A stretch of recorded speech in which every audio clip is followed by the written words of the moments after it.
Welcome and let your journey to soul expansion begin. I'm your host, Kristen Kaczynski. This show will take you on a journey of expansion, encouraging you to release the limitations of your mind and lean into the wisdom of your soul. Remembering who you are on a soul level will help you release your conditioning, expectations, limiting beliefs, fears, and worries, and evoke a life expanded by your energetic alignment. Whether you're an entrepreneur who wants to grow your income and impact, or someone who knows in your heart of hearts that you're made for more, this podcast will help you awaken the power that's already inside of you, allowing you to attract an easy flow of money, clients, opportunities, and fulfillment. In each episode, you'll learn something new, expand your consciousness, and you'll walk away with a glimpse of what's truly possible for you. If you're ready to follow your soul's calling and live a more expansive life, you're in the right place. Welcome, and let your journey to soul expansion begin. Welcome back to the Soul Expansion Podcast Impact Series. Today we are talking about outsourcing and teams. So this is something that I am passionate about. This is something that I'm excited to talk about because I do have the belief that we should outsource a little bit before we're ready. Because I do think sometimes we put so much on our plates as entrepreneurs to the point where when we even think about hiring someone, we're so overwhelmed with the thought of handing tasks off that it can be really, really, really hard. And I know that I wish I had hired at least a virtual assistant, even for an hour per week, something so minimal. I wish I had done that sooner in my business. And this was, I hired one, sometime in the first year, but I really wish I had hired one as soon as possible because there's so much to do in a business. There just truly is so much to do. So my first tip when it comes to outsourcing in teams is outsource a little bit before you're ready, but not so far before you're ready. So that you have this really robust team, but your profitability is not really there, right? I think we want to be conscious about the investments in our team that we are making. I think a lot of online business owners can benefit from a general virtual assistant right away. That's one of those roles where if you can just get those menial tasks off your plate as soon as possible, it's just such a huge help, and it gives you so much of your energy back, right? There was a time in my business where I was uploading every Zoom call to client folders and, uploading every course video to the course platform and creating the graphic on Canva and doing the this and doing the that. And oh my God, it's just so exhausting to even talk about. So highly recommend get yourself a jack of all trades assistant as soon as possible if you don't already have one. But now, so that's kind of the basics, right? And maybe you already have an assistant. Now what I want to kind of shift into is your long-term plan for outsourcing in teams, right? So I think it's so important to, when you're thinking long-term, to choose team members and choose roles that are going to lead to the long-term vision. It's really easy to get distracted in the online space and hire a graphic designer because you need graphics, and hire a social media manager because you have social media, and hire this and hire that. And I think it's so powerful when we can actually slow down and be more intentional about who we're hiring. I like to take the approach, okay, what do I hate the most? And hand that off right away, right? So that's why a jack of all trades virtual assistant is actually a beautiful hire for pretty much every CEO, right? Pretty much everyone needs an assistant of some sort. But those things what do I hate the most? I hand those off as soon as possible. And then also what do I suck at, right? I used to edit, never this podcast. I was much wiser when I started this podcast, but I had a different podcast before this one many, many years ago. And I used to edit my own episodes, and it was exhausting. It took me forever. I hated every second of it. So don't do things that you hate, right? Because you're never going to do them. And I'm not here to hate my business, right?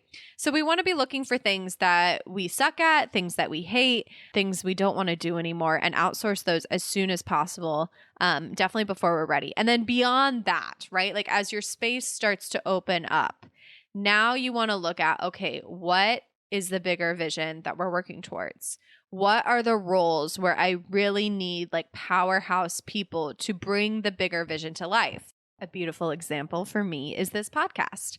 One of the reasons why I specifically selected the podcast team that I did was because first of all, I wanted full service, right? Like I didn't want to have to create the show notes or hire someone else to create the show notes. Like I wanted the editing, the show notes, all of it to be done by one agency who knew what the hell they were doing. And then one thing that actually really drew me to my podcast editor, Sid, was she talked about how she like SEO optimizes the show notes. So like that's amazing, right? Search engine optimization, right? So that's amazing because that's not something I would like ever think to do or even like know how to do, right? And it's one of those things where it can make such a big difference over the long term, right? The fact that this is episode number 60, the fact that all 60 episodes are search engine optimized within the podcast platform is amazing. That's going to do amazing things for our long-term growth as a podcast. And if the bigger vision is to be a podcaster, speaker, author, then of course that is one key area in my business where I want to make sure I'm investing in the right kind of support. So it's looking at those sorts of things when you're thinking about building out your team and being much more strategic and intentional about who you're actually hiring and how much you're investing in them, right? So like I could have picked a cheaper podcast agency, but the fact that they do it full service and that it's like SEO optimized and that we just get along too, right? Like I think that's really important too. We get along, we flow, we have a good flow as, podcaster and podcast editing team. That's super important as well. So, you want to be looking at those things that are going to lead to the bigger payout and the bigger vision, right? So for me, it's not really made sense, at least up until now. It's definitely going to change, right? Like business is always changing. We're always growing and expanding. But at least up until now, it's not made sense to hire a graphic designer or to hire a social media manager. I had one before, but I just stopped seeing the value in it. And so it's those sorts of things where maybe you think you need it, but it's actually asking yourself, okay, is this going to lead to the long-term payout, right? And I think a social media manager is one of those examples of things where it's like, yeah, it gives you engagement. It helps you grow your audience. Maybe you get some clients through that. But does it really lead to the bigger long-term payout? For me, it didn't. Maybe for you, it does. So it's being really intentional about what you are outsourcing and focusing on the things that are going to lead to the bigger vision. The other thing with outsourcing in teams is recognizing what your role starts to become, right? So I know a lot of people who outsource and then they micromanage their team. And this is okay. I think I went through a phase with my team with this, but the goal should be to get out of your team's way, right? And I think this is something that we heard on a previous episode with Todd White, and he's like a multi-8-figure entrepreneur, right? He's the owner of Dry Farm Wines. So he's been around the block. And before that business, he started other businesses. And that was something that really stuck out to me that I just kind of naturally noticed myself doing with my team members, and it just felt right. And it's actually something I picked up from corporate. I hated being micromanaged because I could do it so much faster if you got out of my way, right? And I'm like ambitious and productive. So, be intentional about who you're hiring. Pick people that are ambitious and productive and get out of their way, right? And so I'm always like trying to find ways, okay, how can I hand this off and then just get out of the way? How can I get this off my plate so I'm not slowing the process down? That's a lot of what outsourcing is. It's like, get out of the way, stop slowing things down, don't feel the need to micromanage. And yeah, we have quality control. Yeah, I like check up on things. Yeah, there's things that I have had to step in and like manage the process a bit more, but it's my goal to not have to do that 24/7, right? And so that's something to get clear on. Like, how can you get to this place where you can release control when it comes to your team and actually like let your team do their job, like get out of their way and like let them do their thing. And I think that's something a lot of us struggle with. So when you get out of their way, right? Like when you release that control and you truly step into more of the CEO role instead of like the micromanager role, what happens is it's not going to look exactly the way you imagined, and that has to be okay, right? I mean, there's some things that you'll definitely want to like quality control and check. Like for me, client-facing things, like I've been very specific about how I want that to show up. But the podcast, I don't micromanage this. No, not at all. Like, this is one of those things where like I don't need to get in the way. I don't need my hands in that basket. I don't need to be a part of the process. I need my voice. I need my content. I need my message to be heard, and however they want to structure it. And, sometimes I get in there and I'm like, hey, let's do this thing differently. But I'm not listening to every single episode, managing every single word to make sure they edit every single thing. Like, no, I like don't have the time or energy for that, right? And so as you're outsourcing things and as you're hiring really great people that you trust, and, I encourage you to follow your intuition with this, and like even like ask, like if you're into manifestation, ask for the right people to find you, or ask for, the spiritual realm to present you with the right people. I've been very lucky with just having the right people fall into my plate, but I think it's also like intentionality, right? Like like I asked for the right people to fall into my lap, so to speak. So, hire the right people. Make sure they're people that are going to get the job done, are good at what they do, and that you vibe with and you have a good communication style with. And then get the hell out of their way. Any area where you can micromanage a little less, any area where you can be okay with things being a little messy, maybe any area where you don't have to like babysit them, that is going to be so huge for your long-term growth. Because you can have a team, and this is a reality I've lived, you can have a team and still be doing everything yourself in a way, right? Because you're micromanaging the whole process. And so you're wasting all this money on your team, and you're like reducing their morale because you can't let go of that control. And there may be some healing that has to take place. I know for me, it's been a process of letting go of control. But it's one of those things where like this should be like a major area of growth for you. If you do feel like you're in a micromanager state, how can you relax that control? How can you be okay with things not looking exactly the way you want them to? And like, where do you need to communicate, okay, this is the area where it has to be done this way. So for me, it's client-facing stuff. It has to be done the way I say it does, right? It just has to. And so it's okay to be that specific, but do you need to be that specific in every area of your business, right? And for me, I don't need to micromanage the process. So the other thing that comes online when we're thinking about outsourcing in teams is your role as a leader. So we talked about not micromanaging and kind of like getting out of their way, letting them do their thing. But when you're in a leadership role, and not just a manager role, but a leadership role, you have to be able to see the bigger picture, and you have to be able to expand out beyond the day-to-day tasks.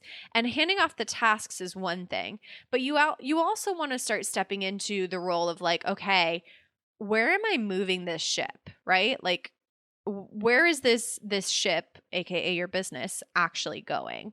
And how can I set the coordinates there now? How can I see what we're trying to manifest, what we're trying to call in, what we're trying to co-create now, even before we're anywhere close to there? And so hiring people can give you that space and energy to actually look for the bigger picture. But you also have to step in and be like the guideposts, right? You also have to step in and be like, hey, okay. So for me, not too long ago, I was like, okay, I think podcasting is where, we're really going to thrive. I want to be a podcast speaker, author.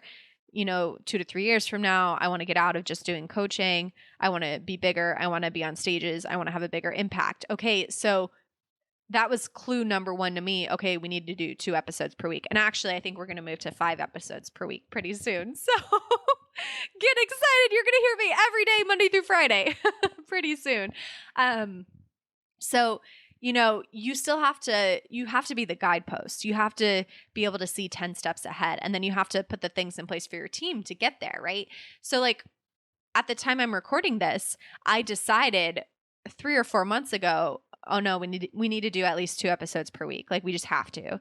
And so that took some time to implement, right? So you have to start to have that forward thinking vision, and you have to be okay that, the bigger your ship gets, the bigger your business gets, the more time and energy it's going to take to turn the ship, right?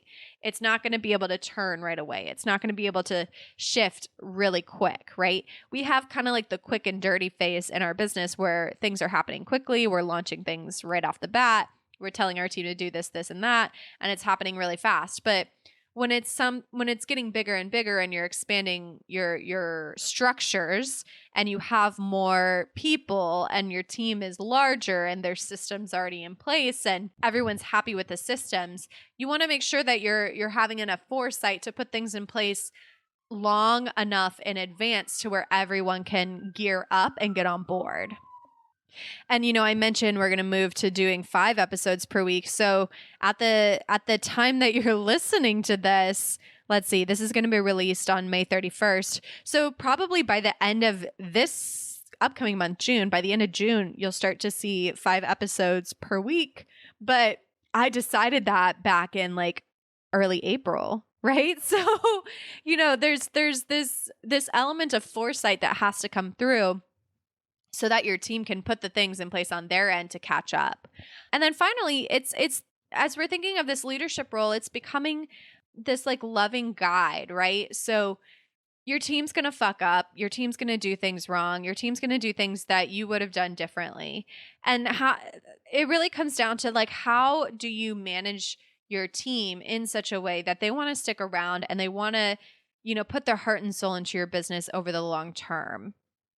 I think this is something a lot of people get wrong in the online space. And of course, it's something I've gotten wrong in the past too, right? Like we grow and change and evolve and we learn lessons.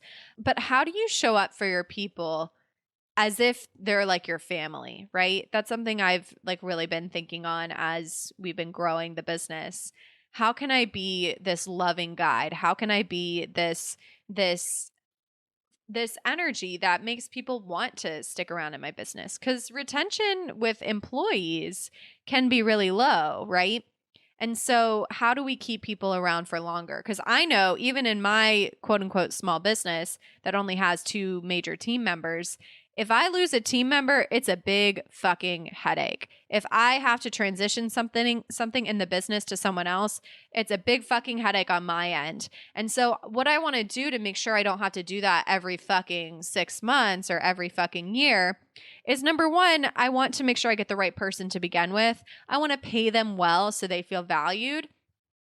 And I want to make sure I'm like checking in with them and making sure that things are flowing, that we're happy on both sides, and asking periodically, is there anything I can do better as a leader? Is there anything you're expecting from me as a leader?